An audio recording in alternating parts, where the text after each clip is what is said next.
শুধুমাত্র ভিডিওর জন্য মেলায় কেউ গেছো? যাওনি তো? আমি গেছি। কি আর করব, গরিবস, টাকা পয়সা থাকে না। আমি জানি আমার হিন্দি ব্লগগুলো তোমাদের খুব ভালো লাগে, কিন্তু বাঙালি, একটু বাংলায় কথা বলতেই হয়। তো এই ব্লগটা আজকে বাংলায় থাকলো। প্রথমে ঘুম থেকে উঠেছিলাম, ঘুম থেকে উঠেছি সকাল বলো না, আবার 10টা 10:30 বাজে, তখন চা বানিয়ে খেয়েছিলাম। দেন যেহেতু 12টা থেকে আমার পড়া ছিল, তাই চাটা খেয়ে আমি স্নান করে একবারে পুজোটাও দিয়ে নিয়েছিলাম। এবার অনেকেই একটা কথা বলবে যে you don't trust God, whatever, সেটা নিয়ে যদি অন্য একদিন কিছু বলবো, যাই হোক।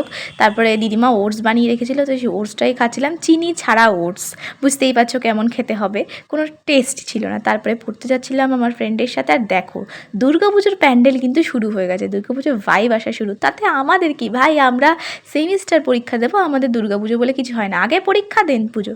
তারপর দুপুরে এসে লাঞ্চ করলাম, আর এখানে দেখলাম যে দিদিমা দাদুর লেখা বইগুলো, কবিতার বইটা খুব যত্ন করে রেখে দিয়েছে, সেটা রোদ্রে দিয়েছে, তাই সেটা একটু দেখছিলাম কবিতাগুলো। তো তারপরে আবার পড়া ছিল, পড়তে যাওয়ার সময় আমার ফ্রেন্ডের বাড়ি গেছিলাম। তো ওদের বাড়ি এতগুলো বিড়াল রয়েছে, দেখো লাইট দেখে ভয় পাচ্ছি, ফোনে ফ্ল্যাশ লাইট জ্বালিয়েছিলাম। দেন পড়ার থেকে আসার সময় আরও একটা ফ্রেন্ডের সাথে পাশে একটা মেলায় গিয়েছিলাম, আমাদের এদিকে একটা মেলা হচ্ছে, মেলায় ভিডিও করতেই গেছিলাম, এই যে হাতটা ধরে ভিডিও করব একটু।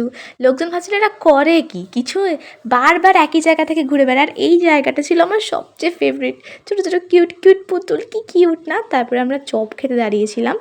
দেন বৃষ্টি পড়ছিলো বলে অ্যাকচুয়ালি দাঁড়িয়েছিলাম, বৃষ্টি পড়ছিলো বলে একটা জায়গায় বসেছিলাম। দেন একটু চপটাও খেয়ে নিয়েছিলাম, মানে চপ না, স্যান্ডউইচ খেয়েছিলাম মেনলি। তারপরে বাড়ি এসে একটু দুধ চাও খেয়েছিলাম। দুধ চা ছাড়া আবার, চা ছাড়া আবার জীবন চলে না। দেন প্রজেক্ট করছিলাম। তো that's it for today, bye bye.